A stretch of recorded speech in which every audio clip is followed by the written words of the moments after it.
السلام عليكم ورحمة الله أصحابتيدا سيتي maanta waxaan ka hadalno arrin aad iyo aad muhiim u ah oo ku saabsanayd annaka iyo dadka social media reer Yemen oo hadda ka hor ay ugu qabsadeen dadkaas taariikh badan baa nooga maqan taariikhdaas waxaa la rabaa inaan yani waxbana laga soo qaadin ama inay khalaas saas ku tagto lagu ictiraafin fa taariikhyo badan baa naga dhexaysa insha allah mar walba video waan ku soo qaadanayaa waana ka hadli doonaa tanaan hadda ku bilaabaynaa oo ah azaylaci طبعا فيديوغان aad buu muhiim u yahay ilaa aakhirkiisa masta inaad daabatid inaad daawatid wey haddaad tahay soomaali dadka maanta zaylac la yiraahdo waa dad badan magacaas intay ka baxeen zaylac bay waxay degeen jasiiradda carabta ilaa suudaan ilaa masar طبعا maanta waxay badan yihiin waqooyiga yemen koonfurta sacuudiga waxyaalaha marka ay carabta ansaabta marka laga hadlay waxaa kamid ah qofka haddaan loo nisbeeyo magaalo asal ahaan magaaladaas buu kasoo hajiray so dadka yementa ah way diidayaan laano first of all zaylac marka soo baxeen magaalo la yiraahdo alxudayda bay tageen laakiin magaca zaylac sidee daliil ku ah inay soomaalidu leedahay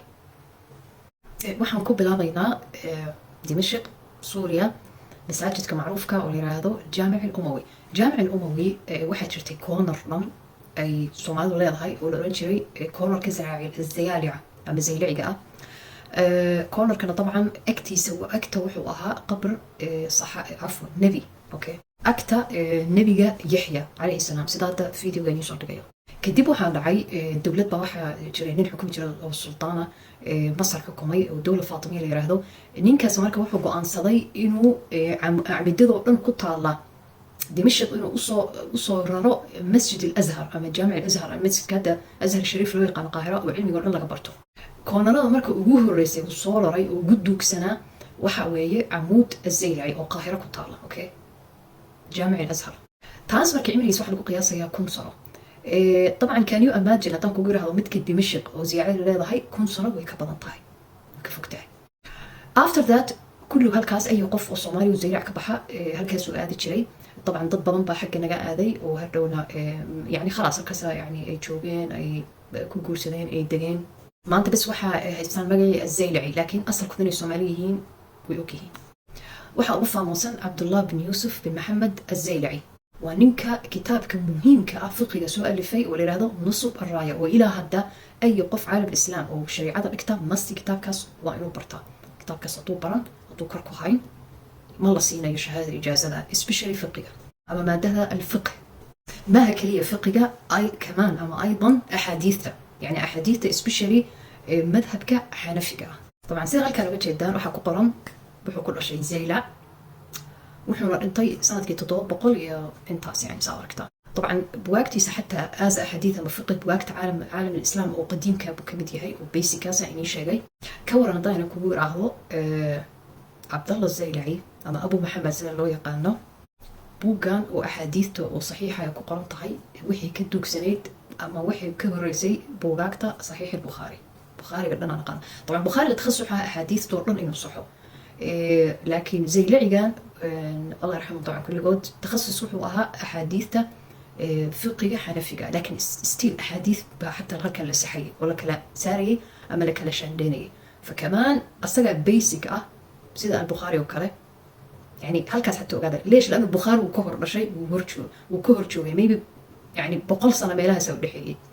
زي لعبة الرئي طبعا زي على عبد ذنب شرع عالم الإسلام أبو قاقي واحد البقري لكن إن كان ما أنت سوق عليك وكلنا إن شاء الله وكحط دونا وحيالا مركز دجال كلغها يو تانا كمد طبعا أي ضد كان دجال كهي إلى هذا يو وحيالا يكدو ذي واحد ويكلر يعني قفل كتجي dadkii carabta xagga joogo guursaday qofkaas kalarkiisii baa isbedelay laakiin alxamdulillah ibn batuta markuu tagay ii sheeg meeshan dimashq iyo meesha wuxuu qoray ziyaalicta suudaan lagama wadana dad suudaan ka soo ajiray bas wuxuu qodaa dad dark skin ama dad cadayn yani dad kaan ma cadayn kalarkooda okay meeshan way la isgaranayay magacana مثلا Soomaal iyo zaylac baa ka caansanaa oo Soomaalida lagu yaqaanay especially marka ka hadlayno culimada iyo dadka ahli diin marka sheekadana color way ka badan tahay dad مثلا خلاص milmay sheekadana waxa weeye buuga dadkan طبعا kama warqabaan nimankan culimo inay yihiin buugaag iyo qaar masaajin ishin qaar inay magaalooyin dhiseen soo intaas oo dhan waxa togi jirta adigii baa marka laga faa'iideysanayaa xogaaga mashquulkan soo mashquulsanahay marka maanta ma sha Allah walaalkeen Abdullah oo Masar ku nool ma sha Allah tabarakallah he's very smart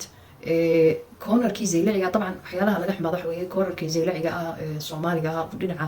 Masar way burburtay because dawlad walba corner bay lahayd طبعا saa u naqaan jaamic al-Azhar ama masjid al-Azhar dawladaha garab istaaga jirtay dawlad walba cornerkeeda iyada biisha iyada waqaf u sameeysa طبعا Soomaaliya si dhex looga baxday cornerkaas dhex ka baxay كورنرdan ugu qadiimsan way jaamic al-Azhar kun sano ay maraysaa cimrigeeda yani iyada jaamic al-Azhar ay isku cimriga marka ma sha Allah Cabdalla wuu tagay reportage video buu kasoo sameeyay aad u qurux badan yani xoogana yani emotional baan noqonaysaa yani qalbiga xataa ku jabaya because waxaad ogaanaysaa yani meesha min zaman dadka hayeen meesha maanta nahay laakiin insha Allah never mind waa ka bixi doonaa marka saan in sheegay Cabdalla ma sha Allah he is very smart taariikh buu ka bartaa Masar lab channel uu leeyahay YouTube iyo TikTok hadda ka hor waa laga xiray hujuum baa lagu sameeyay bilya bar ka hor لأنه نين كويتية وعمان كهل إمبراطورية دوية الصومالي ربي حكومتي بو وجوابي بكوس أصلا تاريخ أنا كذا ما شاء الله ويقصي بطشة ما شاء الله فأكاونت دي أصلا طبعا لهجتي مصري ويا للأسف الشديد أكاونت دي سمرك وحكوت من ريبورت أنا حتى هذا واسوق يعني سيرفايف أوكي أما أنقذ صفحة عبد الله قرب استاجة للأسف الشديد أنا كما قرنا يو وحى أتاك نقضي وحى سكوتي كويتيين ونينك أكاونت دي ساعة بكوس ضد بدن بو هيستي waxay isku tagay Yemeniyiin because mar walba Soomaali taariikhdooda طبعا dad balmarayaha oran kulligood waa kan intaan aragno intooda xun weey للاسف الشديد number 3 kuwa masaariya because waxay raadeen lahjadeena si ugu hadashaa soo halkaas la maraya waa lagu goobtay waa ka uu soo ceshtay haduu safxadiisa laakiin still maanta ilaa kun ma haysto soo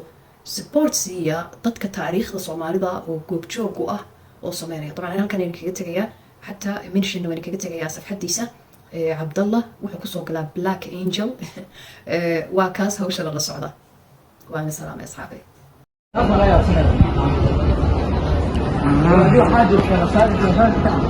عادي صوروها بس كده سمعين كرا وحياة بس كده سمعين كرا ايه العبد مفيش منطق اصلا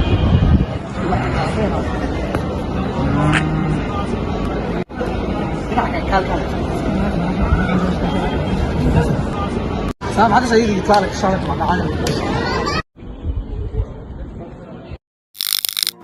مساجد كان أوجدتان هذا وحالدها مسجد الأزهر الشريف wuxuu ka tirsan yahay masaajidada adduunka muslimka oo ku qadiimsan 1000 sano ka hor baa la dhisay xilligii al-khilaafa al-islaamiyya al-faatimiyya masaajidkan magaciisa waxaa laga keenay magaca ibnati rasuul sallallahu alayhi wasallam faatimatu zahra masaajidkan wuxuu cajiib ku yahay every corner every qayb kamid ah masaajidka dad gooni ah tusaale ahaan meeshan ruwaaqil jabarti waxaa laga wadaa meesha eritriyiinta anaga Soomaali hadanahay waxa lahayn meel la doo ruwaaq zayaalica Soomaali kaliya imaad jiri qaybtaas ruwaaqas anaga iska lahayn awooyaashiina culimadii Soomaalida ka soo safri jiray magaalada Zaylac Barbara ee Muqdisho ay imaad jiray boqoshii sano la soo dhaafay iyo gaar ahaan 30 sano gadaalka suuqeeyo ku jirnay dawladda Masar wuxuu bilowday ruwaaq zayaalica inuu tirtirto ruwaaq zayaalica iyo ruwaaq al-Abbaasiyiin oo ah ruwaaq reer Ciraaq baa la isku daray يا هل ميل بالك دقي وكان رواق الزيالعة ليش ندنا حاس كلها صومالي للأسف الشديد ما أنت صومالي ما سوق لي كرام ولقي ما أنا أركنتون كاسنا جو بدل كان مصر قف صومالي أما معلن أما الشيخ صومالي سوق لي عيب تكلي وحوك ده عيسى علماء الزمن كان الصومالي ده الزمن كان دميسان وهذا حشا أوياشي نوالو من علماء الصومالي ده حلقي دولدي مسلم كسد فخر الدين الزيلعي عبد الرحمن الجبرتي كوب بدنا ميسان إماد الجري meeshan buu ka khudbayn jireen laakiin maanta marka fiirino hal caalin Soomaali ma ka khudbayo meeshan للاسف الشديد meeshan muhaadaraadka Soomaali kaliya soo gali jiray Soomaali kaliya ka khudbayn jiray Soomaali kaliya baa loo ogolaa maanta yaa la wareegay waxa la wareegay carab waxa la wareegay dad kale muslimka kale la wareegay way leeyahay waa burbursan qolkan hada u socono waa qayb kamid ah ruwaaq zayaalica laakiin waa qayb xiran xilligii bubuki dawladda siyaad bare بالحري يعني وحالة قاري إن الحرق قلل كعدو يوميشو أو ياش هذا كون سنة كهر فريسين جرين كرسي قال لمد وحابلو من سيريان أمانين سعودي أمانين مصري مصوفر استو قول كسكلي معها حتى مكتبة دي ميسان كفرنيد أيدا كروا الحري سومالي وحاك عود سنة مساجد كان واضحل واضحش أو ياشيني هاهل مامنا سوعي شدا